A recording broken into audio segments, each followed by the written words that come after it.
SMP ke SMA itu udah, bukannya aku nggak merasakan masa-masa sekolah yang indah ya, tapi jujur penuh bulian banget. Orang yang menilai, wah ini Katy Perry Indonesia, dengan adanya julukan seperti itu kan malah jadi beban ke aku.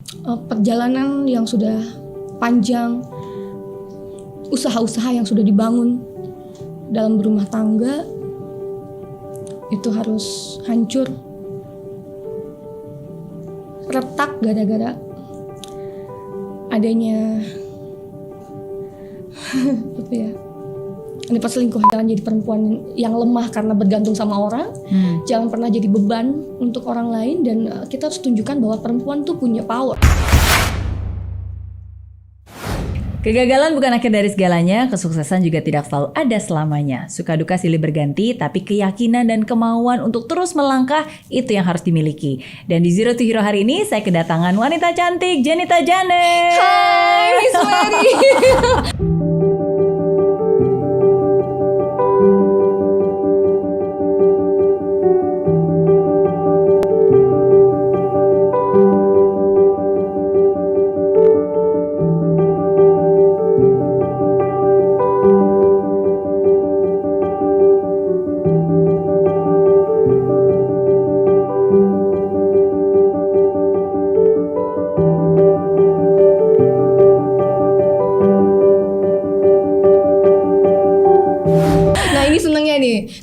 Tiap ketemu Miss Mary itu selalu bawaan ceria, semangat, nggak tahu kenapa ya. Jadi bisa aja. Kita nggak ngelihat waktu, kayaknya kalau ngobrol sama Miss Mary kayaknya mesti panjang, jelas, dan selalu menceriakan. Thank you. Justru kebalik nih, aku dari dulu sebenarnya pengen tahu dan pengen kenal lebih banyak lagi tentang Jenita Janet, karena Mbak Janet tuh beda banget. Karena kalau pertama kali aku ngeliat Mbak Janet itu di TV dengan wig yang warna-warni, iya, tapi sekarang sangat berbeda, penampilan yang berbeda, pemikiran, pola pikir yang berbeda juga. Ya kan, profesi yang juga berbeda, dan makanya saya bilang Zero to Hero is the journey. Jadi ada banyak pembelajaran yang pastinya bisa saya dapatkan, dan juga semua yang nonton dapatkan dari seorang Mbak Janet hari ini. Luar biasa deh. Iya. Nah, sebelum kita ngomongin perjalanannya, kalau saya pertama kali tahu Mbak Janet itu kan dari seorang penyanyi dangdut, ya kan, dan bahkan sebenarnya penyanyi dangdutnya juga dari kecil katanya. Betul, dari kampung ke kampung gitu. Dulu juga sebenarnya mungkin kalau bisa dibilang mamahku tuh senang nyanyi. Dulu mamahku dulu yang sering jadi penyanyi dangdut keliling tuh mamahku dulu. Lama-kelamaan mamah kok kayaknya seru ya nyanyi di atas panggung, terus kayak happy, kayak bukan bekerja, kayak bukan itu suatu pekerjaan. Akhirnya lama-kelamaan setiap hari ngedengerin musik, kok kayaknya pengen ya kayak mama gitu loh. Jadi nggak disuruh, nggak apa, tapi memang timbul dari diri sendiri. Kayak nyanyi ini kayaknya suatu pekerjaan yang memang menyerukan, mengasihkan, dan bisa menghibur orang kayak gitu. Awalnya sih kayak gitu. Umur berapa berarti waktu itu Mbak Janet? Dulu aku dari kelas 6 SD. 6 SD? Udah mulai suka nyanyi, suka manggung. Dan mama bapakku tuh nggak tahu kalau aku suka nyanyi. Karena aku tipe anak yang memang kalau dibilang tuh aku senangnya berpikir sendiri, pengen nunjukin ke orang lain kalau misalnya aku udah bisa ngebuktiin apa yang memang aku omongin. Misalnya, mah saya bisa tapi harus ada pembuktian dulu. Aku tipe orangnya kayak gitu.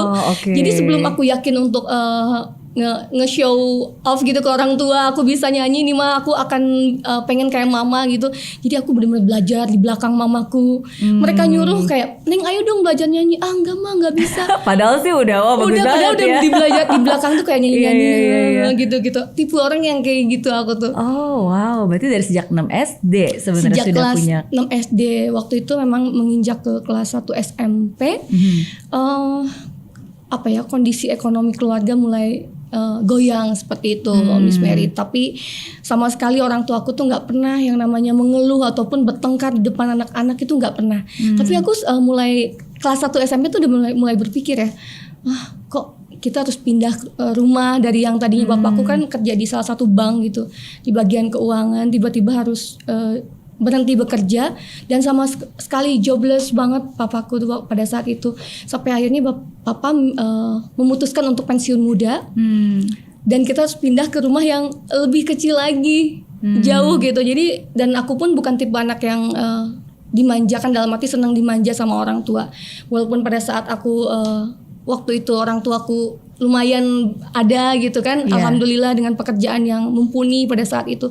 Tapi aku tipe anak yang sama sekali gak pernah mau untuk diminta ini itu ke orang tua sama sekali dari kecil Gak gitu. manja ya. Gak pengen seperti Oke. itu, dan aku ngerasa bahwa aku tuh anak paling gede. Kita 2 bersaudara, adikku perempuan. Jadi aku ngerasa timbul aja dengan sendirinya aku harus jadi sosok kakak nih gitu. Jadi pas dari kelas 6 menuju ke SMP itu aku benar-benar belajar gimana caranya menikmati pekerjaan dan mencari sesuatu yang bisa menghasilkan uang. Jadi aku udah mulai berpikir ke situ. Oke. Bisa menghasilkan uang tapi dengan cara yang enjoy, nggak capek, kita bisa saling menghibur kayak gitu. Iya. Dan aku ternyata berpikir, oh belajar nyanyi dangdut kayaknya boleh juga, dan belajarnya jangan jauh-jauh ke mama aja gitu loh. Ikut-ikut nyanyi kayak gitu. Iya. Sampai akhirnya jadi kebiasaan gitu. Pada saat itu ayah yang tadinya bekerja di bank akhirnya harus berhenti, pensiun dini. Iya betul. Dan akhirnya buka usaha beca pada saat itu ya. Betul banget misalnya. Sebenarnya itu pernah saya ceritakan di salah satu acara. Dan pada saat itu aku udah izin dulu ke bapak gitu, takutnya kan menyinggung atau seperti apa. Pak, bolehkah aku cerita? Boleh, ceritain aja, karena memang ya hidup mah apa adanya aja gitu. Tapi itu sampai kejadian Miss Mary, karena bapakku ngambil pensiun dini, uang pensiun pun pada saat itu masih sangat minim, menurut aku sih nggak cukup ya untuk bikin usaha yang besar. Akhirnya bapak memilih untuk usaha beca. Punya waktu itu 8 beca. Sebulan, 2 bulan, 3 bulan masih setoran aman. Setelah 5 bulan ke sana, banyak orang yang si pegawainya sendiri sih sebenarnya yang ngambil beca itu sendiri. Terus setoran gak lancar kayak gitu. Akhirnya mandek dan bapakku rugi sama sekali. Becanya diambil orang gitu loh. Sampai akhirnya, aduh gimana Neng, bapak untuk sekolah biasanya kan ngasih tiap bulan dan segala macam. Tapi kesini aku jadi mulai berpikir, ya udah deh, tanpa bapak bilang Neng bulan apa SPP duluan, ada zamannya bayaran SPP uang uang sekolah iya. SPP. Akhirnya itu harus nunggak sampai beberapa bulan, sampai akhirnya pas aku mau ujian, pada ujian kan waktu dulu, akhirnya aku berpikir wah ini 6 bulan aku harus bayar dari mana. Akhirnya aku mulai nyanyi dangdut keliling. Di situ sih, satu SMP itu aku udah mulai harus nyanyinya nggak boleh gratisan lagi nih, harus menghasilkan gitu. Akhirnya aku ikut bibi aku. Oke. Pada saat itu nyanyi dangdut keliling. Dan Gitu. benar-benar nggak mau nyusahin orang tua ya, bahkan Iya. sebenarnya berusaha untuk mandiri dan bahkan cari uang sendiri. Iya, dan jujur aja orang tua aku nggak pernah nyuruh sama sekali kayak cari uang, nggak sama sekali. Tapi aku kayak ngerasa di sini aku anak paling besar perempuan gitu, dan aku harus mandiri. Di situ sih aku nyari cara gimana caranya kerja yang aman, yang enjoy ya dengan belajar nyanyi dangdut. Walaupun pada saat itu teman-temanku memang nggak ada sih, nggak ada satu angkatan aku yang memang punya profesi yang sama jadi penyanyi dangdut. Jadi bahan olok-olokan lah pada saat itu di SMP. Iya, pastinya karena kan mereka nggak mengerti pekerjaannya juga, dan mungkin mereka taunya ya maksudnya ngapain sih harus cari-cari kerja, ngapain sih harus jadi penyanyi dangdut betul. juga Sekolah gitu kan. aja yang benar gitu kan. Karena kalau sekolah yang benar mungkin nanti kita akan dapat pekerjaan yang bagus gitu kan. Iya. Sekolah mereka berpikiran seperti itu, tapi aku dari mulai kelas 6 SD itu berpikir bahwa suatu saat kalau aku lulus SMA, lulus sekolah, aku harus bikin usaha. Aku tuh udah kayak gitu dari kecil. Cita-cita waktu kecil apa berarti? Cita-cita dari kecil sebenarnya aku pengen jadi dokter. Tapi Oh iya, kenapa Iya. pengen jadi dokter? jadi pada saat itu aku waktu di TK tuh ya senang banget ikut-ikut kayak lomba P3K, terus Iya. ikut dokter kecil di SD gitu, kayak masuk jadi salah satu dokter kecil gitu yang Oke. perwakilan sekolah. Dari situ aku mulai kayak mencintai bahwa kepedulian itu nggak harus ditunjukkan lewat materi, tapi dengan cara ya kita kayak sigap membantu. Gimana caranya nih pertolongan pertama pada saat teman kita butuh pertolongan kayak gitu-gitu sih, aku mulai membiasakan diri untuk itu. Akhirnya jadi dokter ya, ternyata pas udah tahu kesini jadi dokter mahal. Akhirnya Dan lama juga. akhirnya aku merubah bukan merubah sih, jadi akhirnya aku lebih realistis aja kayak nyari pekerjaan yang memang yang isi money aja lah gitu, yang bisa memang aku lakukan dan dengan cara yang halal gitu. Iya, dan ada banyak cara sebenarnya Ada untuk banyak bisa cara. berkarya dan menjadi manfaat bagi banyak orang kan. Benar, Dokter benar, salah satunya ya, tapi pengusaha dan juga profesi-profesi lainnya juga ada banyak cara. Bener-bener banyak cara dan nikmat banget ternyata. Memang aku ngerasa bahwa ini adalah salah satu kelebihannya, dimana hobi kita dan apa yang kita suka itu bisa menghasilkan, bisa jadi pendapatan, bisa jadi pekerjaan tuh luar biasa. Jadi aku sangat bersyukur sih, walaupun dulu harus ngerasain dulu dibully sesama teman seangkatan lah ya. Aku dijauhin sama teman-teman kayak apa komentar kayak, paling pedas yang paling pernah kayak jijik banget gitu, gaul sama jangan gaul sama Janet lah, ntar rambut kita keriting lah karena aliran dia beda gitu. Kayak mereka mah kan pada saat itu kan lagi rame banget R&B, hip hop kayak gitu-gitulah, senang-senang musik-musik dugem. Tapi aku yang bener-bener datang nyanyi dangdut. Terus aku pernah banget gitu ngisi acara di salah satu keluarganya temen aku di sekolah. Ya jujur sih malu ya. Sampai akhirnya aku lagi nyanyi terus difotoin terus dipajang di mading gitu. Wah itu penyanyi ini salah satu murid kita yang jadi penyanyi, ternyata harus goyang-goyang dulu untuk dapetin uang. Itu kayak wow, salah satu tindakan yang temen aku di sekolah yang bikin aku sampai drop banget. Mungkin kalau sekarang dibilangnya dibully ya kayak gitu.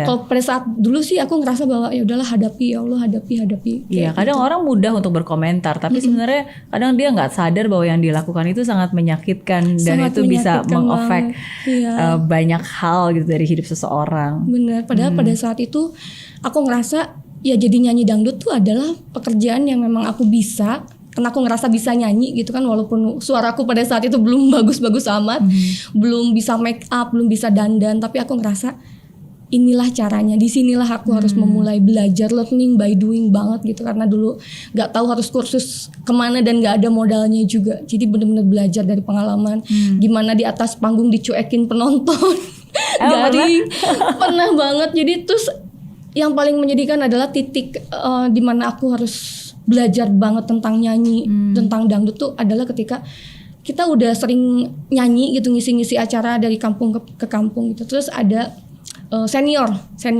kalau di Bandung tuh kan, jadi kalau penyanyi itu harus yang cantik, bisa goyang, nyanyinya bagus. Sedangkan aku ngerasa aduh aku masih kecil, masih kecil, nggak bisa masih dandan. SMP nggak bisa dandan. Terus sampai baju pun pada saat itu aku masih minjem ke bibi aku ya, baju kedodoran lah, sepatu kegedean. Jadi kayak modal minjem banget semuanya. Jadi aku ngerasa dari situ aku belajar, wah aku nih kayaknya kalau misalnya memang nyanyi dangdut ini menghasilkan, aku harus tekun di sini nih. Akhirnya aku belajar gimana caranya nyanyi dangdut walaupun suaraku nggak dangdut banget.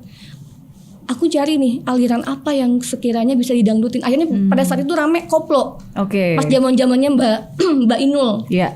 Mbak Inul lagu pop didangdutin. Wah, itu cocok banget nih.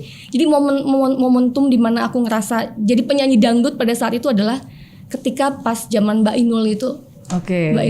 Baru bisa merasakan ini jati diri. Saya banget nih, saya bener. Bisa berkarya dan maksudnya menemukan stylenya sendiri ya pada saat itu. Itu di situ sih, walaupun ya pada saat itu ya SMP ke SMA itu udah, bukannya aku nggak merasakan masa-masa sekolah yang indah ya, tapi jujur penuh bulian banget. Pasti ya. Jadi teman-teman pun bisa kehitung lah. Kalau aku bilang yang jadi sahabat tuh cuma ada 2 atau 3, 4 gitulah sahabat di SMP SMA tuh.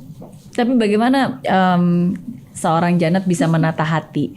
Karena kan namanya juga masa remaja ya, pasti kan sometimes kadang-kadang setutup-tutupnya kuping gini kita tutup rapat, tapi tetap aja kedengeran dan itu kan pasti masuk ke hati dan tetap aja pasti ada perasaan kayak aduh kok gini banget sih, malu, sedih gitu. Ya malu, karena nggak cuma di sekolah, pulang ke rumah pun kan teman-teman di lingkungan rumah gitu kayak, ada penyanyi dangdut gitu, kayak malu lah, sampai sekeluarga kita dibully. Karena kita keluarga kita kan senang musik dangdut gitu. Dari mulai bapak, mama yang penyanyi dangdut. Jadi kita kalau mau ke warung, kalau selalu dinyinyirin gitu. Kalau zaman sekarang nyinyir gitu kan. Wah, ada penyanyi dangdut nih. Oh, goyang dulu sawet dong gitu kayak. Seperti itu. Tapi kita kayak mulai membiasakan diri bahwa nggak apa-apa. Sekarang mungkin kita digituin. Jadi ada keyakinan dalam hati aku, Miss. Aku pengen nunjukin gitu. Gimana caranya aku bisa jadi penyanyi dangdut. Dalam arti penyanyi dangdut yang benar. Kan mungkin banyak juga penyanyi dangdut yang mengembel-embelkan aku penyanyi dangdut, ternyata penyanyi dangdut di belakangnya mah kerjanya apa yang gak benar gitu. Embel-embelnya penyanyi dangdut, tapi aku pengen nunjukin penyanyi dangdut itu gak semua yang seperti itu. Aku pengen nunjukin aku bisa sukses dengan cara nyanyi dangdut, tapi dengan jalan yang lurus gitu. Dan itu tuh jadi pedoman aku banget. Kemanapun aku pergi setelah aku keluar SMA, aku izin ke orang tua, aku pindah tuh dari Bandung Selatan, rumahku di kabupaten pada saat itu aku pindah ke Bandung Raya, dan di sana aku benar-benar sendiri, gak ada saudara ataupun aku minta bantuan siapapun untuk bisa bertahan hidup di sana. Jadi aku benar-benar pernah jadi waiters di salah satu restoran, akhirnya jadi operator di bank, salah satu bank. Terus juga pernah aku izin ke orang tua, mah saya mau ke Jakarta, tapi mereka nggak tahu aku tuh kerja di mana. Aku bilang aku di sana mau nyanyi. Ternyata aku jadi MC woro-woro di PRJ. Sebulan pada saat itu. Jadi aku benar-benar dapat tawaran pekerjaan karena aku ngerasa bahwa jadi waiters pendapatannya segitu. Pada saat itu bukan mengecilkan pendapatan, tapi memang nggak cukup gitu. Terus jadi operator di salah satu bank, ternyata bukan passion aku, nggak di situ. Jadi nggak betah. Akhirnya di Jakarta aku ditawarin jadi MC woro-woro salah satu produk. Aku langsung tertarik Miss Mary karena pendapatannya sangat lumayan. Sehari katanya sehari dibayarnya itu 150.000. Wah, kalau sebulan nih udah bisa lumayan. Udah langsung jutaan. Pada saat itu ya, pada saat itu tuh besar banget jutaan. Dan aku dalam hatiku, ya Allah, izinkan aku bisa ke Jakarta, walaupun bener-bener blank sama sekali, aku di Jakarta belum pernah. Jadi aku bener-bener nekat tinggal sama LO salah satu IO di Jakarta gitu. Dan bener-bener numpang hidup sama mereka aja lah, udah makan segala macam dicukup-cukupin. Kebayangnya tiap hari makan ketoprak gitu, kayak udah bersyukur banget. Iya, karena namanya juga anak perantau, apalagi pada saat itu kan maksudnya pekerjaan itu bukan sesuatu yang tetap seperti kayak karyawan tetap dengan gaji tetap kan. Jadi of course apapun juga yang didapat ya pasti kalau bisa ya diirit-iritin lah. Iya. Teman-teman yang lain kan, karena aku gabungnya sama anak-anak SPG pada saat itu. SPG ada 18 orang, ada MC 2 orang, dan aku salah satu MC dari mereka gitu kan. Ya itu karena mereka tahu aku penyanyi dangdut, jadi aku tuh bener-bener yang dikucilin lagi, sedih banget, kayak aduh, kita pas saat mereka free gitu libur kan, kita ke mall yuk segala macem. Aku yang jadi aku nggak apa-apa di sini aja gitu-gitu, kayak banyak nahannya gitu, pengen nunjukin. Tapi setiap aku kerja dimanapun nih, kayak waktu jadi MC woro-woro di salah satu produk itu di PRJ, itu yang bener-bener aku pengen nunjukin banget, aku bisa jadi MC, aku bisa bisa nge-host dalam arti gitu. Pada saat dulu kan aku nggak ngerti nge-host itu seperti apa. Bener-bener gimana caranya. Itu kan kayak kita dagang kan, menawarkan produk.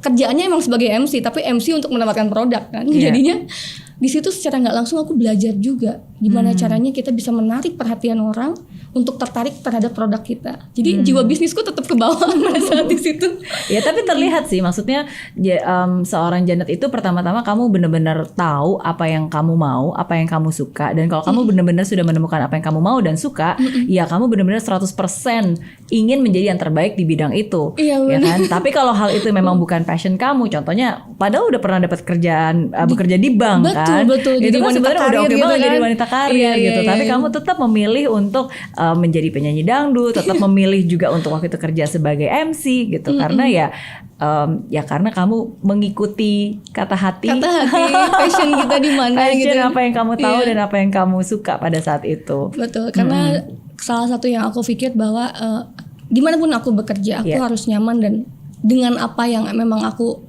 kuasain gitu. Aku nggak mau memang belajar itu harus untuk nge-upgrade apa yang kita bisa. Tapi benar-benar kalau kita benar-benar blank, kita nggak tahu, itu kayaknya akan kita bisa aja mungkin bisa menguasai tentang hal itu, tapi kita nggak enjoy di situ. Iya. Dan kalau kita nggak enjoy, akhirnya nggak jadi excellent juga. Nggak jadi excellent juga, dan pada saat kita sukses pun nggak akan jadi sesuatu yang greget. Cuma jadi challenge saja gitu. Iya. Itu.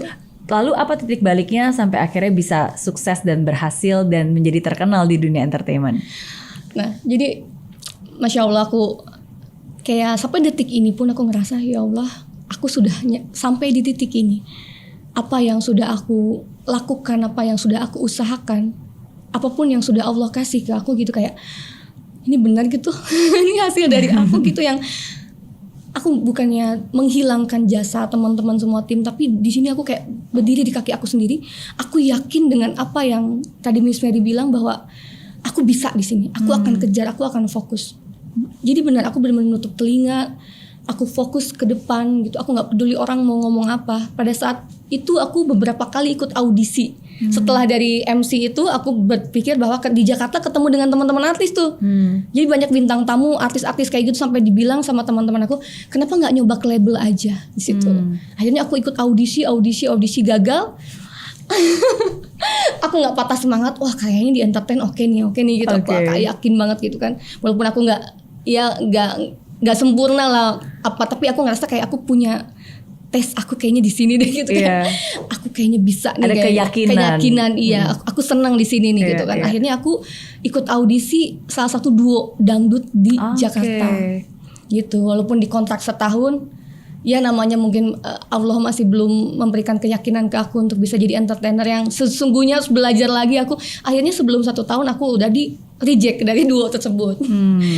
Akhirnya gagal di duo dan akhirnya reject menjadi single di reject. Itu bener-bener jalannya loh, Miss. Semua itu kalau orang bilang ya, nggak mungkin lah, nggak mungkin, cuma impossible banget gitu kan. Tapi kalau kita yakin, kita kekeh dengan apa yang kita lakuin dan kita ngerasa bahwa aku menguasai kok pekerjaan ini, terus kita akan menemukan celah. Walaupun kesempatan ini gagal, ya udah aku cari kesempatan yang lain. Akhirnya gitu. Akhirnya aku yang mencari kesempatan, membuka link aku sendiri dan coba untuk kayak, ya walaupun aku nggak selalu mengecilkan gitu, apapun yang misalnya pesimis aku tuh aku kecilin.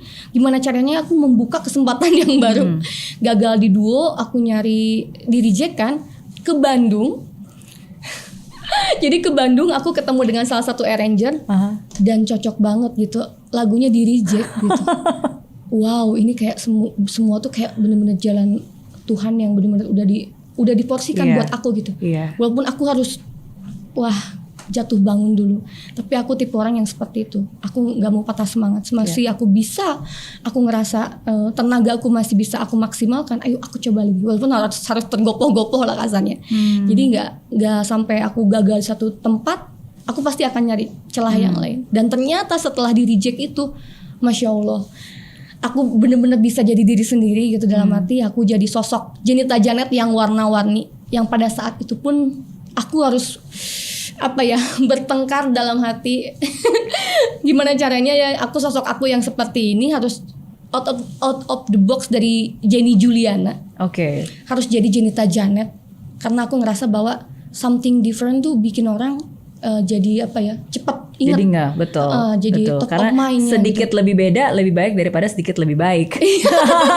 Jadi beda dikit itu udah lebih baik. Orang tuh jadi notice langsung, walaupun pada saat itu lebih dibully lagi, dibilang badut lah, dibilang orang gila lah, dibilang kampungan, norak dan segala macam. Karena rambut yang warna-warni pakai wig. Jadi rambut warna biru, baju kuning, sepatu hijau.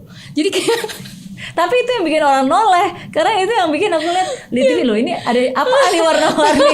Tapi aku jadi tahu dan jadi tahu jadi notice. Awalnya sih memang itu. Jadi sesuatu yang memang beda itu perlu kita mengkawinkan diri kita sendiri sama karakter yang akan kita bawakan. Tapi karakter juga nggak bisa terlalu melenceng dari apa yang akan kita jalanin, karena itu akan beriringan gitu.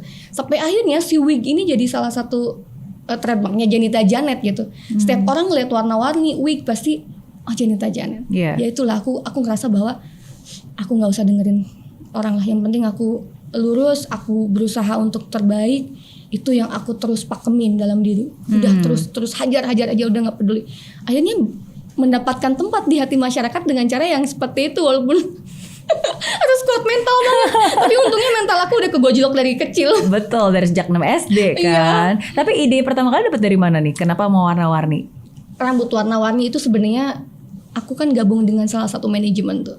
Mereka tuh menggali karakter aku seneng yang warna-warni, aku energik, aku seneng memang bebas gitu kan.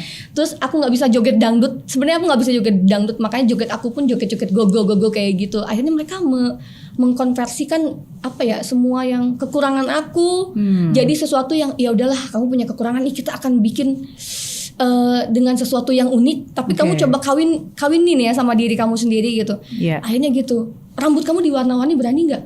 Aduh jangan dong, ntar rusak gitu kan kalau hijau biru. Akhirnya kita memutuskan bahwa pakai wig aja. Wig warna-warni. Itu awalnya idenya dari situ. Dan pas pertama kali kemunculan, itu yang benar-benar Ya ampun, gimana nih? Itu benar-benar itu gemetar seluruh tubuh. Iya, karena masih belum biasa Masih ya. belum biasa Iya. gitu kan. Orang kan normal nih ya dengan rambut. Betul. Dengan warna yang natural gitu, tiba-tiba aku muncul dengan rambut warna ungu. Iya. Dan pada saat itu media yang luar biasa tuh ngelihat aku sosoknya, oh ini Katy Perry Indonesia. Padahal itu kita nggak create sama sekali. Orang yang menilai, oh ini Katy Perry Indonesia. Dengan adanya julukan seperti itu kan malah jadi beban ke akunya. Iya. Oh, wow. Tapi malah nggak suka dibilang Katy Perry Indonesia. Ya karena menurut aku beban ya, Miss ya. Semua orang tuh punya keunikan sendiri gitu. Iya, Kalau iya. orang ntar compare, jauh banget nih Katy Perry dari mana gitu kan.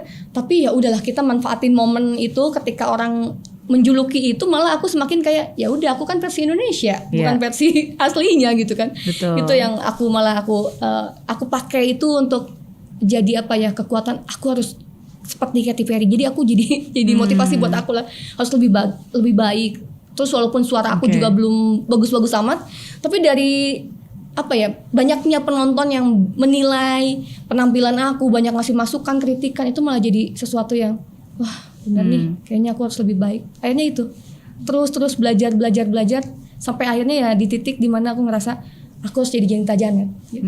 Dan sekarang tanpa wig pun orang alhamdulillah Memang. bisa mengenal sosok Janita Janet apa adanya dengan kesehariannya gitu, tanpa harus pakai wig dulu gitu baru orang ngeh gitu. Iya, dan hari ini saya melihat sosok yang tangguh di balik semua itu. Tidak semua orang actually bisa sekuat itu dan setangguh itu dan punya mental baja. Dan kalau aku perhatikin dari pemilihan kata-kata kamu, sometimes orang bisa berkata apapun sih, ya tapi asalkan apa yang kita ucapkan terhadap diri kita sendiri itu jauh lebih keras dibandingkan apa yang orang lain ucapkan kepada kita, itu yang jauh lebih matters gitu. Karena kan setiap kata adalah doa. Setiap kata yang kita ucapkan gitu kayak oke, aku harus jadi lebih baik, aku bisa gitu, aku mampu gitu. Aku bisa. Wow, itu satu hal yang aku nggak pernah bisa bayangkan, bahwa ternyata kamu banyak banget melalui hal-hal yang tidak mudah. Yang mungkin kalau orang cuma ngeliat di kaca cuma taunya oh ya Janita Janet yang joget-joget gitu. Iya. Tapi sebenarnya di balik semua itu wow, you have a strong heart.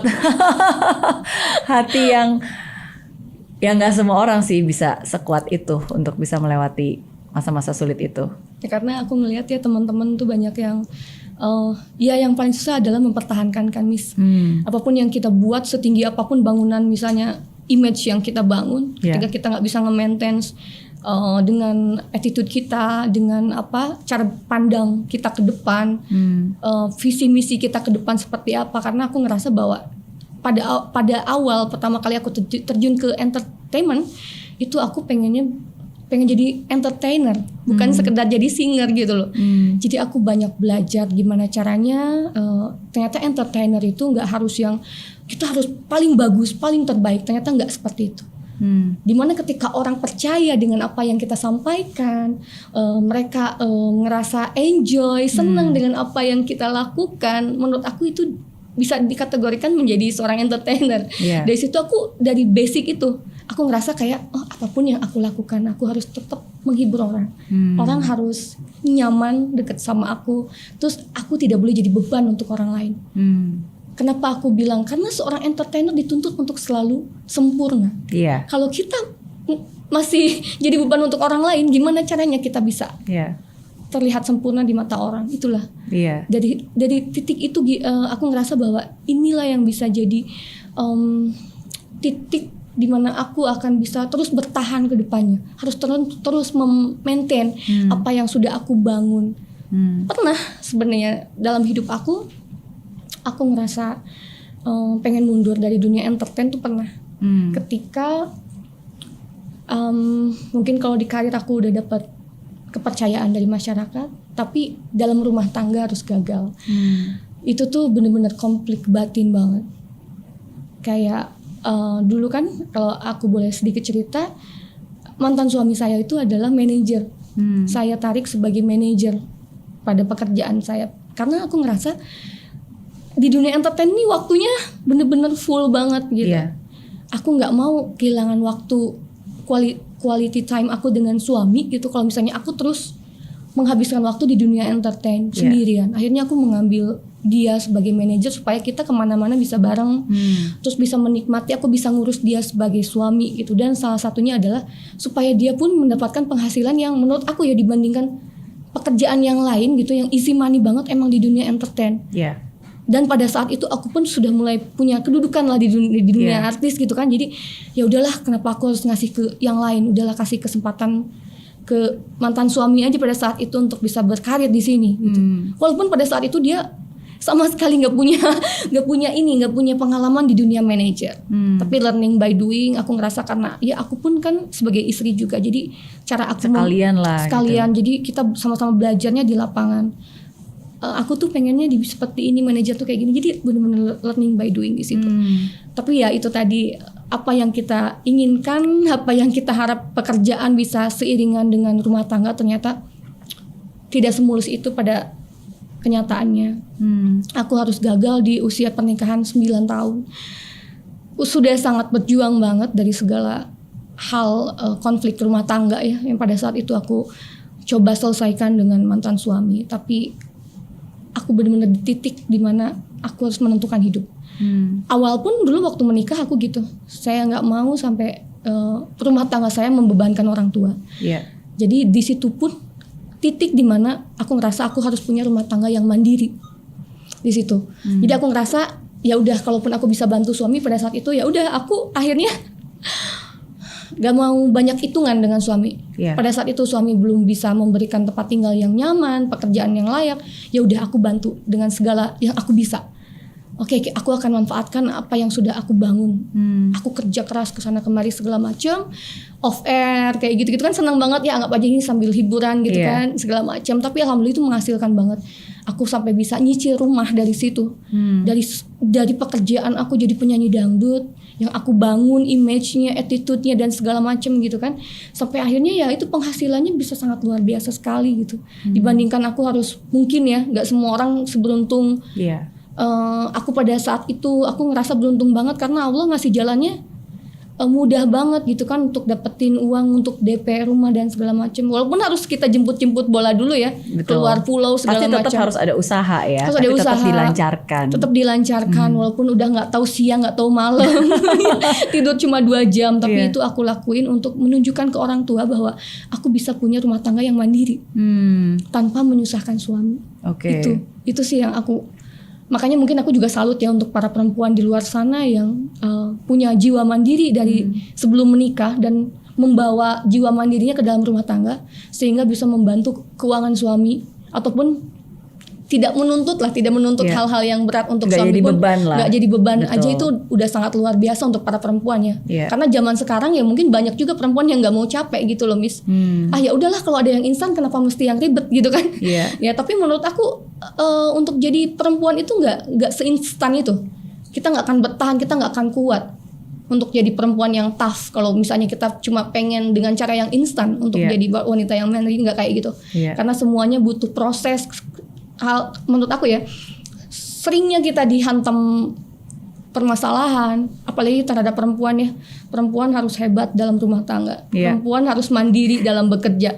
Perempuan harus bisa jadi ibu, jadi kakak, jadi leader. Banyak ekspektasinya. Jadi sebenarnya inti dari semua itu adalah yang menurut aku ya, Miss. Jadi perempuan itu yang penting kita punya jiwa tidak membebankan diri sama orang lain dan cukup bisa berdiri dengan kaki sendiri. Itu sih. Itu yang bikin aku jadi kemanapun aku pergi, aku gak pengen jadi beban aja. Iya, dan seperti kayak tadi Mbak Janet bilang ya, maksudnya sometimes sekuat-kuatnya kita, seceria-cerianya kita pasti ada saat momen titik terendahnya juga. Betul. Ya, jadi kalau buat Mbak Janet apa titik terendahnya? Ketika harus tahu bahwa, aduh ntar aku suka agak melo.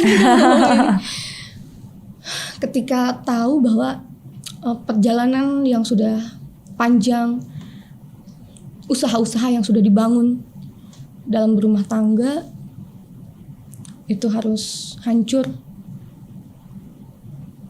retak gara-gara adanya apa ya, ini perselingkuhan. Itu aja. Aku nggak bisa menerima perselingkuhan apapun alasannya. Jadi aku ngerasa bahwa hancur hidup aku pada saat itu. Aduh, melon ntar.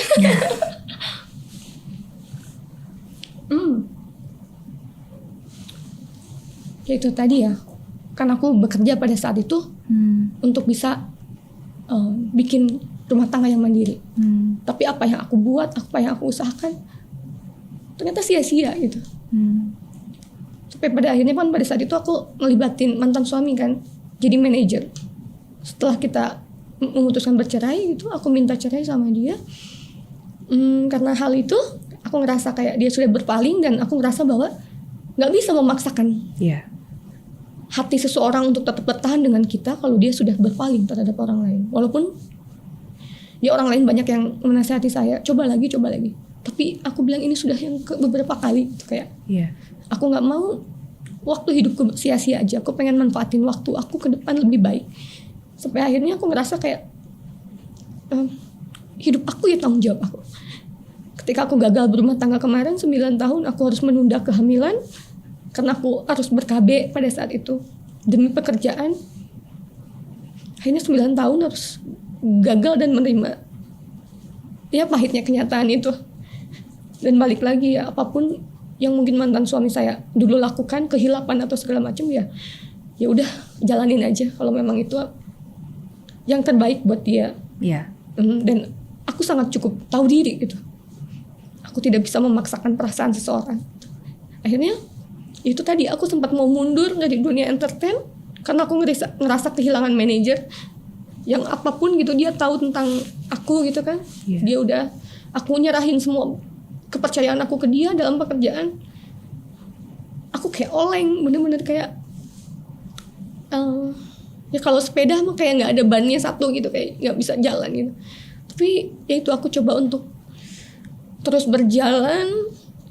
Sempet ya udah mah aku mau mundur dari dunia entertain, aku mau menggali ilmu agama. Aku bilang di salah satu daerah.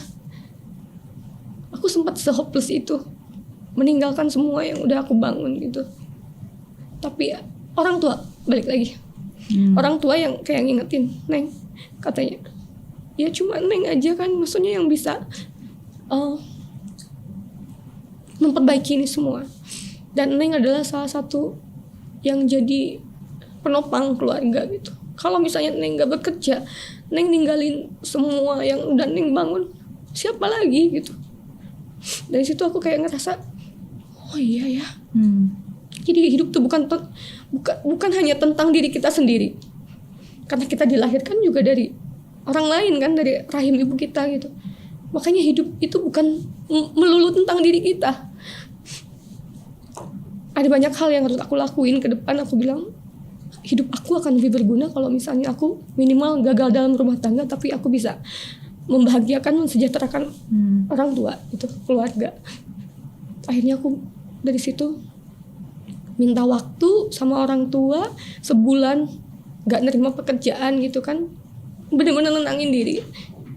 Dan habis itu aku balik lagi ke dunia entertain dengan segala kepercaya dirian ya yang aku punya, sisa dari aku ngerasa jadi gak berguna gitu. Tapi ya itu tadi, aku banyak berdoa sama Allah, aku minta petunjuk, aku minta dikuatin. Dan alhamdulillah dari situ banyak teman-teman yang, karena aku kan gak pernah menceritakan semua kesedihan rumah tangga, konflik rumah tangga sama orang tua pun saya gak pernah loh, Miss. Jadi aku benar-benar ya, ini masalah konflik rumah tangga, ini urusan saya. Aku gak pengen mereka jadi sedih gitu. Akhirnya benar-benar aku telan sendiri, aku cari jalan terbaik untuk hidup aku. Dan dari situ aku mulai bahwa, kata mama bapakku, Neng, yakin abis ini pasti akan ada kebahagiaan yang lebih. Walaupun pada saat itu aku yang benar-benar gak tahu aku mesti ngelangkah kemana dulu, ngapain gitu.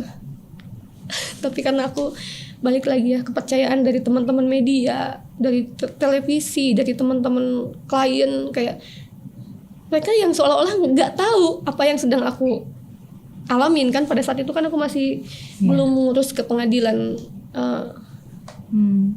ke pengadilan gitu kan, masih cerai agama. Jadi orang-orang pada nggak tahu, tapi setelah tahu Dan mereka bilang, hah, kamu kondisi dalam cerai dengan suami masih kondisi down seperti ini, tapi kamu kerja seperti emang orang nggak ada masalah gitu loh. Dari situ aku mulai kayak membiasakan diri, ayo lawan karena ya itu tadi, kita nggak boleh kalah dengan hal yang sebenarnya masih banyak hal yang harus kita kerjakan ke depan gitu. Itu yang keyakinan aku, kayak ayo berjuang demi keluarga, berjuang demi orang tua. Siapa lagi nih dari keluarga aku ngelihat kanan kiri, wah ini kayaknya memang di aku nih ininya apa tongkatnya. Jadi aku harus kayak ngerasa aku harus pakai semua sisa kekuatan aku yang ada untuk coba melangkah ke kehidupan aku yang baru. Dan Tuhan menjawab doa kamu untuk dijauhi dari yang menyakiti dan didekatkan dengan yang menyayangi. Itu nikmat banget loh, Miss. Kalau kita nggak sakit dulu, mungkin kita nggak akan senikmat ini. Karena aku tahu sakitnya seperti apa ketika Allah ngasih kebahagiaan, dicintai, saling mencintai, saling diprioritaskan gitu, saling memprioritaskan. Itu nikmat banget, Masya Allah. Bahkan sampai detik ini pun kayak masih belum percaya gitu. Karena kita mau kerja, kita mau melakukan segala sesuatu, kalau hati kita carut marut, hati kita belum nyaman, nothing buat aku tuh. Jadi yang pertama memang pada saat itu yang harus aku benahi adalah hati aku sendiri. Nggak mudah sih, cuma ternyata ya itulah, usaha itu pasti Allah akan kasih celah lah, kasih celah dari mungkin ratusan usaha kita, pasti ada satu jalan, ada satu pintu yang dimana kita bisa nemuin apa yang kita tuju. Betul. I'm so happy for you right now. Karena sometimes kadang-kadang I know pasti ini bukan sesuatu yang mudah. Dan satu-satunya orang yang bisa mengerti apa yang dialami hanya orang itu sendiri. Saya nggak akan bisa bilang saya mengerti karena saya nggak pernah berada dalam posisi itu, dan nggak ada satu orang pun yang bisa mengerti kecuali diri kamu sendiri karena kamu yang ngalamin.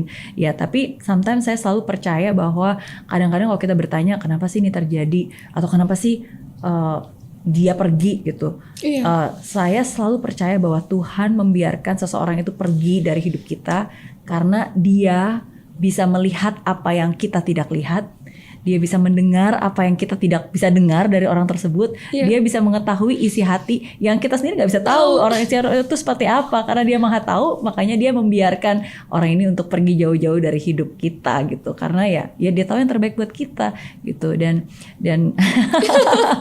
dan seperti yang kamu bilang, aku merinding sebenarnya pas aku baca salah satu komen status di Instagram kamu yang kamu bilang Tuhan sungguh-sungguh menjawab doa kamu, ya kan, bahwa dijauhi dari yang menyakiti dan didekatkan dengan orang yang sungguh-sungguh menyayangi. Jatuhnya jatuh banget, tapi indahnya indah banget kalau kita bisa belajar untuk menapaki. Ya aku tahu sih masa lalu tuh nggak bisa dihilangkan, tapi gimana caranya kita bisa merangkai masa depan yang lebih baik, itu aja sih. Ya masa lalu tuh bener-bener pelajaran banget buat aku, walaupun jujur sampai detik ini pun saya nggak tahu kedepannya saya seperti apa. Tapi ya udah, lillahi ta'ala aja, lakuin yang terbaik. Nanti bagaimana respon orang-orang di sekitar kita ataupun pasangan kita sekalipun terhadap kita, ya kita udah serahin sama Tuhan gitu. Biar nggak ada beban gitu loh, Miss. Ya karena jujur ini nggak mudah banget gitu, kayak dipertemukan dengan orang yang tepat. Banyak banget orang yang bilang kayak gitu, ikut bahagia setiap aku ngepost di salah satu medsos aku, di Instagram, di TikTok gitu. Banyak banget perempuan yang ikut bahagia, ikut seneng, kayak kebahagiaannya tuh nularin banget ya gitu, kayak energi positifnya kerasa banget. Terus yang paling aku maknai dalam hidup aku sekarang adalah ternyata itulah, kita nggak tahu apa yang Allah rancangkan yang terbaik buat kita ke depan. Makanya jangan pernah ngerasa hidup kita hancur sehancur-hancurnya, karena semasih kita dikasih nyawa, semasih kita dikasih kesempatan sehat, kita masih punya kesempatan untuk bahagia. Ya gitu. Terus aku tuh ngerasa kayak setiap harinya yang aku lakuin, walaupun jujur ya sampai detik ini saya masih dituntut gono gini sama mantan suami. Ya walaupun itu harus aku hadapin, aku harus jalanin. Allah Maha tahu dari Iya. semua yang sudah saya lakukan gitu kan. Tapi saya tetap ngerasa beruntung. Karena apa? Allah menyelamatkan aku dari orang-orang yang memang tidak baik mungkin buat aku. Iya, iya. Dan kita fokus ke depan, walaupun mungkin masa lalu mengejar-ngejar, tapi kita tetap tidak boleh berpaling. Kita harus fokus dengan apa yang ada di depan kita. Betul. Iya. Makanya cocok banget nih pas ketika ketemu sama suami yang sekarang ya. Mas Danu. Sebenarnya jujur ya kayak nggak nyangka banget bakal jadi suami, karena pada saat itu pun aku untuk membuka hati untuk cari suami itu masih belum. Tapi ya ternyata Allah cepet banget nyelamatin aku nih, biar cepet-cepet ada yang tanggung jawab, biar cepet-cepet ada sandaran. Mungkin itulah partner hidup jadinya. Apa yang membuat kamu yakin? Ada orangnya lagi di sini. Gimana ya, Miss? Yang membuat aku yakin adalah setiap laki-laki pasti punya sifat, punya attitude dan masa lalunya masing-masing. Saya ngerasa bahwa dengan siapapun kita punya pasangan, kita harus belajar dulu bagaimana kita, yang tadi aku bilang, kita nggak boleh jadi beban untuk orang lain. Begitupun aku tahu karakter pasangan aku, tipe laki-laki yang seperti apa. Dengan pengalaman aku gagal kemarin berumah tangga, aku benar-benar nyari laki-laki yang bisa mempertanggungjawabkan omongannya aja dulu. Sebelum dia nunjukin janji-janjinya dia, tapi aku benar-benar nyari laki-laki yang bisa mempertanggungjawabkan omongannya. Dari apa yang setelah saya mengenal Mas Danu, dari apa yang dia ceritakan, itu ternyata memang sesuai dengan kenyataan. Bahkan dia pernah bilang, aku bilang kan, kalau kamu memang benar-benar mau dekat sama saya nggak mau berpacaran, karena ini bukan saatnya lagi, bukan sesi berpacaran, saya nggak mau, saya nyari suami. Padahal pada saat itu saya bercanda loh, Miss, karena hati aku aja masih harus dibenahin dulu. Aku bilang saya nggak nyari pacar, saya nyari suami. Kalau mau serius datang ke orang tua saya. Datang beneran, Miss. Jadi dari situ aku merasa, serius gitu. Wow. Awalnya yang tadinya cuma membuka hati, cuma pintunya kan ada dua nih, pintunya sebelah jadi kebuka dua-duanya. Iya. Hatiku kanan kirinya jadi kebuka semua, jadi akhirnya benar-benar ngasih akses dia untuk, oh ya udah boleh, kamu kalau mau serius sama aku, ya udah datang ke orang tua. Datanglah dia ke orang tua saya untuk bilang bahwa kita mau serius. Gak lama dari situ kita merencanakan untuk ke jenjang pernikahan. Wow. Jadi kita kalau bisa dibilang pacarannya setelah menikah. Iya. Lebih asik sebenarnya. Lebih seru dan Lebih banyak nikmat. hal-hal baru yang kita baru tahu. Karena ini dua orang dewasa yang memang sudah menentukan pilihan bahwa oke, kita akan memperbaiki, kita akan buat ini lebih baik lagi dan belajar dari kesalahan yang sebelumnya dan memulai sesuatu ya untuk sama-sama baik tuh. Iya, dan senangnya lagi ternyata kita satu frekuensi. Dari mulai sifat kita gitu yang mungkin banyak ya, dua kepala berbeda wajar, tapi pas saat kita mematchingin karakter kita tuh banyak hal-hal seru yang jadi habit gitu, yang bikin jadi kebiasaan baru. Dan alhamdulillahnya kita berdua bisa saling melengkapi. Ternyata pas kita lihat ya, maksudnya dari sisi, bukan dari sisi rumah tangga atau nggak perasaan, di sisi usaha bisnis pun kita bisa satu frekuensi gitu. Kita sama-sama pejuang ternyata. Dan nggak nyangka gitu loh, dia pun mungkin Danu pun mungkin baru tahu di sisi Janita, oh ternyata bukan hanya sekedar penyanyi ini doang, ternyata ada skill yang lain yang memang bisa, fighting spirit yang luar biasa, ada kecerdasan yang juga luar biasa, otak bisnisnya juga jalan, ketangguhan gitu. Jadi dari situ tuh dia aja kayak amazed gitu, kayak ya ampun, kamu dari awal aja aku punya bisnisan kuliner gitu. Emang kamu bisa masak gitu kan? Aku nggak mau banyak bicara. Aku ke dapur, aku kan kalau misalnya ngerasa udah jadi istri kan, aku masakin dia apapun yang dia suka. Aku sampai belajar. Walaupun aku dulu sempat bisa masak, tapi ketika lama nggak masak kan akhirnya harus belajar lagi. Akhirnya aku belajar masak dan segala macam. Wah ternyata ini mah masakannya udah, aku bilang ini masakan warteg. Oh, warteg itu enak, masakan sehari-hari, bahkan dia rasanya lebih dari itu kayak gitu. Serius, aku bilang aku nggak bisa masak loh, padahal maksudnya dalam arti nggak expert yang selalu ke dapur gitu kan, bisa tapi nggak selalu ke dapur. Akhirnya ternyata benar aku punya bakat itu, Miss, secara nggak sadar ya. Makanya kemandirian itu penting banget. Ketika kita mencoba bahwa kita bisa masak nih, tapi kalau kita nggak sering nih, ya pasti akan akan nggak jadi sesuatu. Tapi kalau kita sering kita asah terus jadi sesuatu yang Betul. jadi betul. sekarang nggak jadi produk nih yang bisa jadiin apa ya, cemilan yang memang aku suka bisa jadi produk, bisa jadi bisnisan, Miss. Sekarang jadi udah usahanya basreng gonjreng. Iya, semuanya kayak Iya. ya ampun, ini ngalir aja gitu. Iya, Kayak iya, semuanya berjalan begitu aja, kita nikmatin hal yang kecil, apalagi ya itulah dari cemilan jajanan kecil. Aku itu basreng tuh jajanan kecil yang memang suamiku tahu banget aku suka itu. Akhirnya dia bilang, kamu suka basreng ya, mau aku bikinin usaha nggak? Mau. Aku ngeracik tuh dari mulai komposisi basreng yang biasa kan bakso ikan ya. Iya. Ini aku campurin ayam dengan takaran yang gimana caranya basreng nggak alot gitu kan. Wah, develop sampai saus-sausnya. Dengan varian saus yang banyak. Gak nyata. Jadi R&D untuk produk sendiri tuh gak nyata Iya, banget. iya. Iya, ternyata aku bisa gitu. Dan alhamdulillah Iya. suami tuh Mas Danu tuh bener-bener kayak nggak pernah ngajarin ataupun menggurui aku, tapi dia bener-bener dampingin aku, bimbing aku gimana caranya bikin suatu bisnisan. Dan bisnis sama berdagang itu beda. Jadi dia bener-bener ngasih value-nya gitu. Kamu harus dapat value jadi seorang entrepreneur gitu loh. Jadi nggak harus apa-apa tentang materi gitu, tapi kamu Yeah. harus tahu ilmunya dulu. Yeah. Jadi aku digodok sama dia dengan cara kayak gitu. Setiap dia webinar aku ngedengerin, nyuri ilmu. Iya. Ada di belakang soalnya. Tapi it's amazing sih bagaimana mungkin Tuhan mempertemukan, dan memang udah garis jalannya ya. Karena kalau aku sebelum kenal sama Janet, sebenarnya aku kenal sama Mas Danu lebih dulu. Iya, benar, Miss Karena aku Mary, pernah benar. interview beliau gitu kan di Iya. bisnisnya waktu itu dari Raja Cendol, kemarin ST Indonesia dan banyak gitu. Dan kalau tadi aku dengerin kisahnya dari Mbak Janet, itu sebenarnya ada banyak benang merah, dalam arti sama-sama masa kecilnya juga fighting, mandiri gitu kan, pernah mengalami hal-hal yang pastinya tidak mudah juga gitu kan, sangat harus mandiri di usia yang muda, di usia sangat dini gitu. Ya, tapi again bagi saya pasangan hidup itu kalau bahasa Inggris kan istilahnya my better half. Kenapa disebut my better half? Because of that half I become better. Jadi Iya, pasangan hidup yang sesungguhnya ya karena dia, kita jadi versi lebih baik lagi dari yang sebelumnya. Tetap menjadi diri kita, tapi ya versi lebih baik lagi kayak tadi kan. Bener. Jadi bisa masak gitu kan, Iya. digali, jadi akhirnya menemukan potensi yang sebenarnya udah ada di kita, tapi nggak pernah sadar dan nggak pernah tahu bahwa itu bisa dikeluarkan gitu. Dan dari Mas Danu pula aku bisa mengenal Miss Mary lebih dekat lagi. Karena jujur ya, mungkin kalau dibilang dunia entertainer gitu kan, dengan Miss Mary mungkin ya jarang mungkin bersentuhan langsung ya dengan entertainer gitu. Kayak gimana cara pas aku lihat Mas Danu sering cerita gitu kan, Miss Mary kayak gini, aku jadi wah keren banget nih, benar-benar inspiratif banget Miss Mary itu. Jadi ya salah satu perempuan yang memang menurut aku ini sangat memberi dampak Thank you. positif untuk perempuan.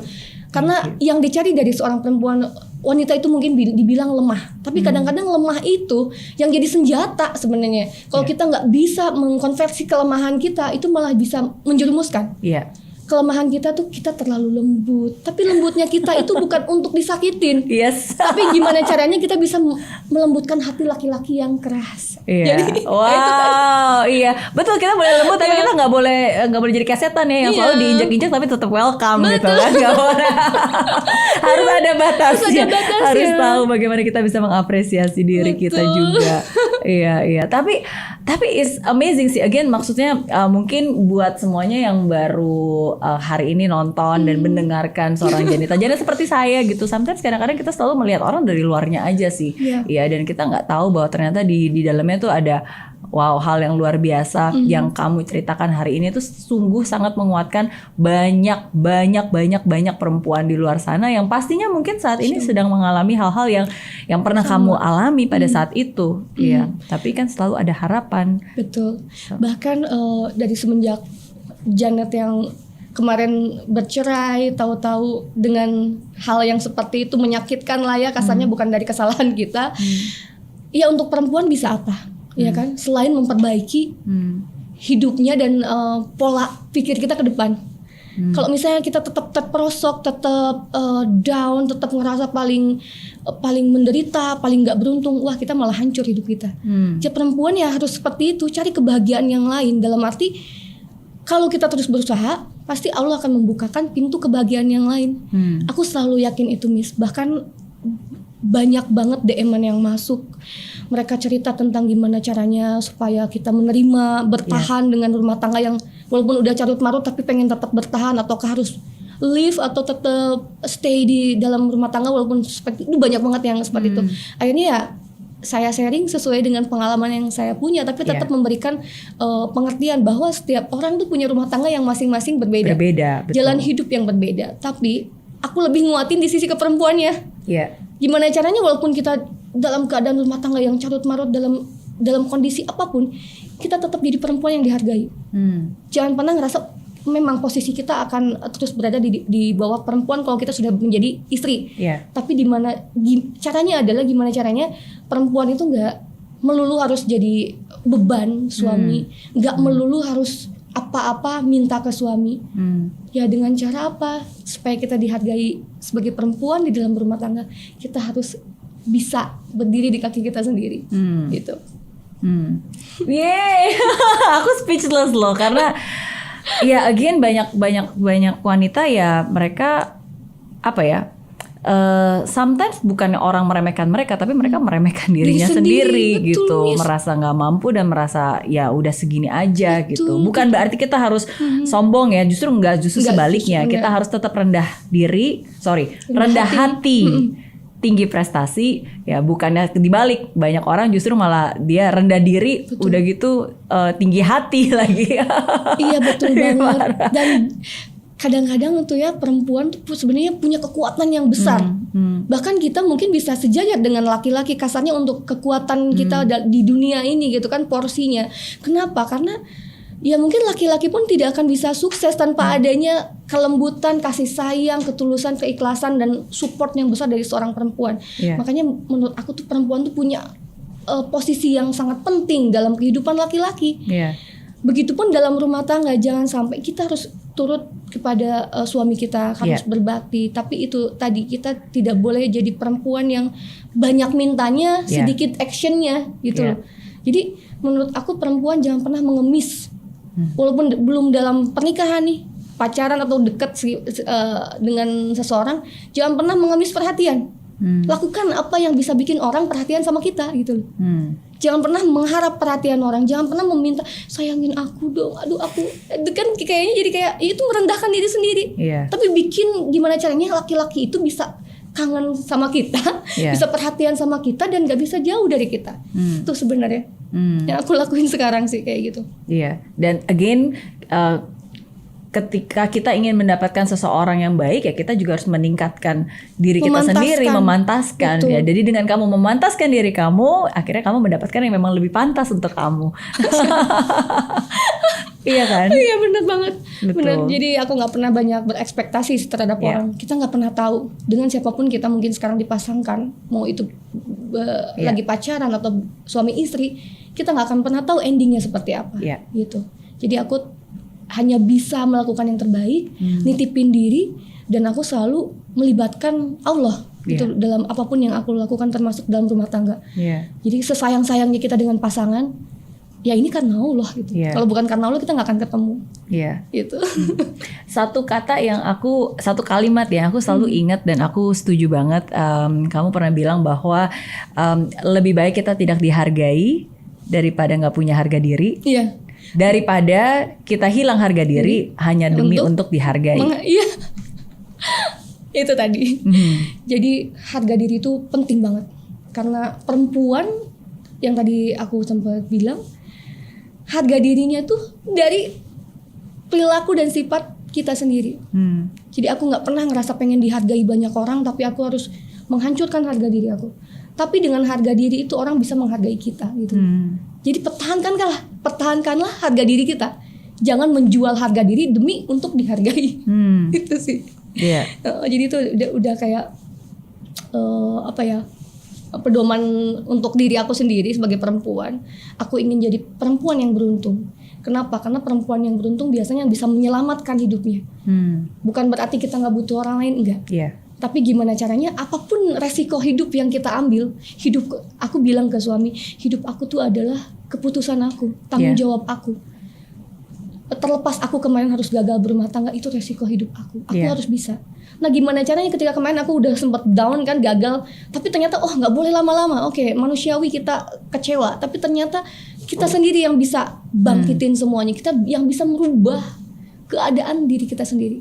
Yaitu tadi, jangan jadi perempuan yang lemah karena bergantung sama orang, jangan pernah jadi beban untuk orang lain, dan kita harus tunjukkan bahwa perempuan tuh punya power, the power of perempuan.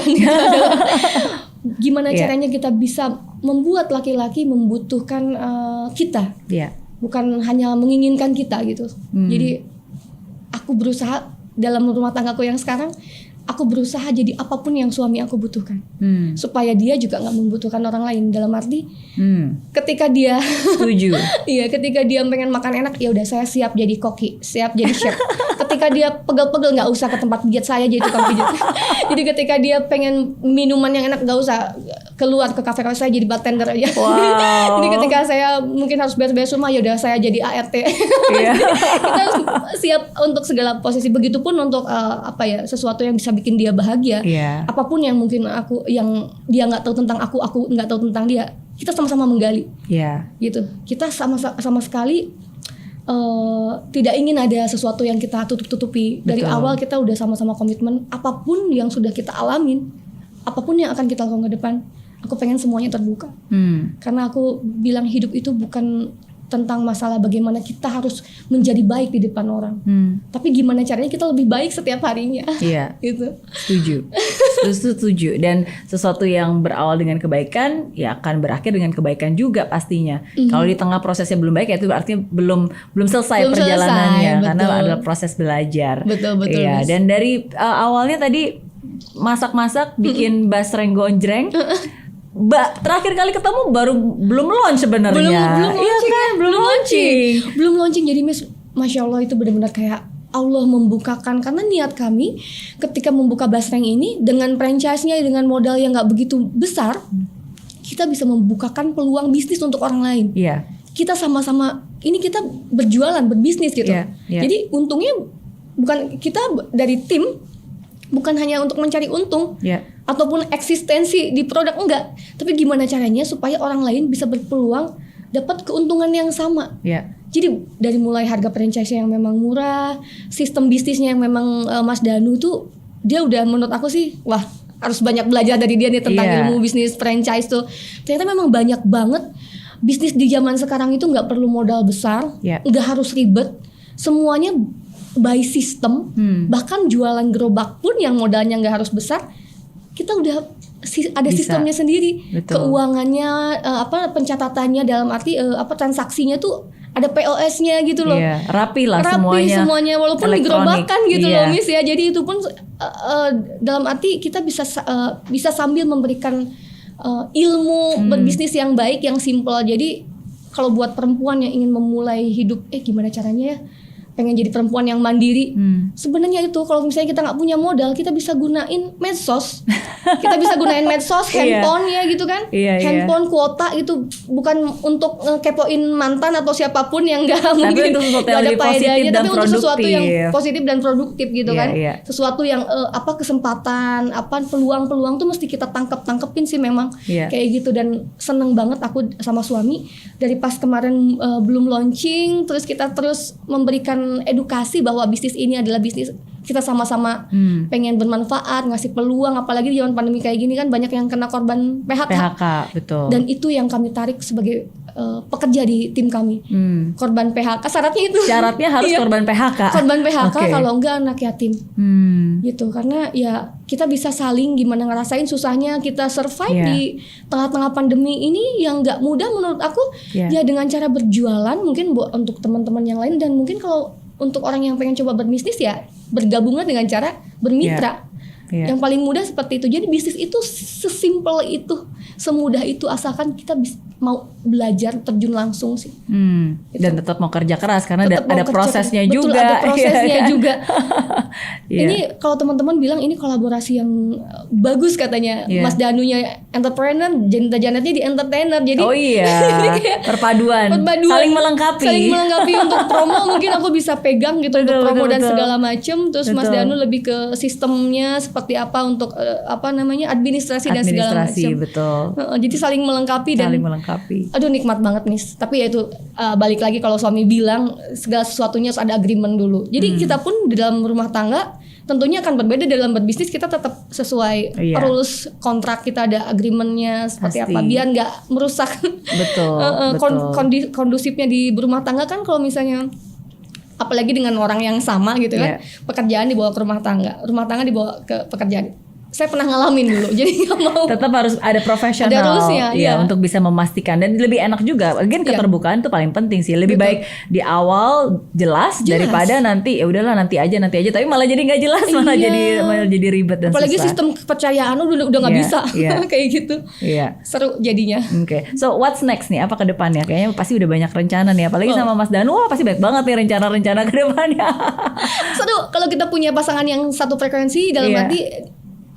Aku tuh kadang-kadang kalau suami bilang ide-ide kamu tuh liar loh, kalau nggak ditangkap-tangkapin ini nggak jadi sesuatu. Dia pintar banget. Ide aku tuh memang agak sedikit aneh sih, ya aneh-aneh kayak kemarin basreng dengan saus-saus kekinian, kan belum ada kan. Ya udah aku akhirnya dia bikinin, dan ke depan pun aku mau bikin sesuatu makanan yang unik juga yang mungkin baru pertama di Indonesia. Wow. Gitu. Ditunggu.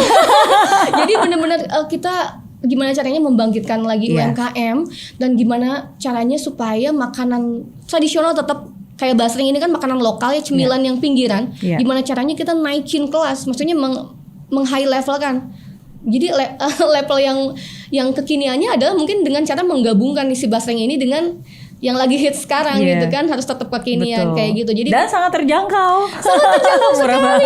Iya benar. Itu loh Miss, makanya aku seneng banyak makanya ini cepat ngehits juga mungkin karena basreng ini kan mungkin untuk sebagian orang udah jadi cemilan favorit nih di Bandung, di Jawa Barat, tapi untuk di pulau-pulau lain masih harus dikasih tahu nih basreng ini apa gitu.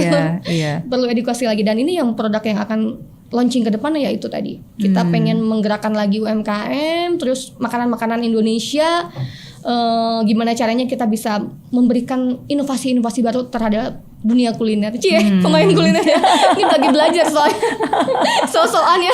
Iya, no, tapi it's good. Maksudnya cara kita untuk bisa tetap maju, ya berarti we have to keep doing and keep learning, doing and keep learning gitu. Dua-duanya harus dikayu dan dua-duanya harus sejalan. Karena kalau kita cuma kerja tapi nggak pernah belajar, ya akan timpang. Tapi kalau kita belajar tapi nggak pernah dikerjain, nggak jadi dan apapun. jadi juga nggak jadi apa-apa. So keep doing and just keep learning gitu. Kayak naik sepeda ya. Naik sepeda. Kayak ngayuh sepeda ya. Iya, tapi thank you banget sekali lagi buat Janita Janet yang sudah meluangkan waktu hari ini untuk berbagi, menguatkan. It's like wow, it's amazing. Kayak seperti saya bilang, maksudnya tidak ada yang kebetulan, dan hari ini ketika kamu cerita tentang cerita kamu, ketika kamu berbagi, ketika kamu membagikan sesuatu yang memang dari pengalaman hidup kamu sendiri, saya yakin itu sungguh sangat menguatkan banyak perempuan di luar sana. Bukan hanya menguatkan ya, kayaknya menyadarkan ke mereka juga bahwa wow, harus mandiri, nggak boleh ngemis, harus bisa kuat dan tangguh gitu. Betul. Aku juga banyak belajar dari Miss Mary ini. Humble, rendah hati. Karena satu hal, untuk bisa mengambil pengalaman hidup orang itu kan nggak mungkin kita rasakan sendiri. Jadi hal yang paling penting adalah belajar dari pengalaman orang lain. Jadi aku satu hal yang aku belajar dari Miss Mary ya itu, kita bisa mengupgrade diri dengan belajar dari pengalaman orang lain. Jadi aku pun jadi terinspirasi untuk terus menggali, belajar itu kan gak harus dari guru, dari siapapun kita bisa belajar. Jadi itu yang bikin aku semangat juga nih ngobrol sama Miss Mary, jadi pengen terus menggali. Thank you so much. Saya doakan semoga sukses buat semua usahanya. Amin ya kan. Dan juga sukses juga nih, karena dengar-dengar mau planning juga membangun keluarga dan seterusnya. Jadi amin. Doain dia pengen cepet-cepet punya momongan nih Miss Mary, kita Iya. kita ikhtiar ke dokter kandungan, pemeriksaan dan segala macam. Walaupun aku ya kemarin 9 tahun sempat menunda kehamilan, tapi sekarang udah menuju ke 6 bulan lah dengan rumah tangga yang baru. Mudah-mudahan cepat diberi kepercayaan menjadi orang tua. Amin, amin, amin. Kita doakan semua yang lagi nonton juga ikut mendoakan Terima yang terbaik kasih. buat Mbak Janet dan juga Mas Danu.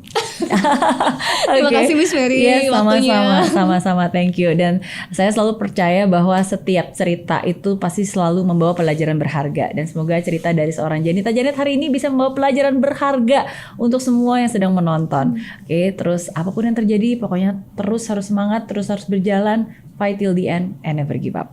Wih, Thank you keren. sekali lagi. Sama-sama Thank you, Miss sama-sama. Mary. Thank you.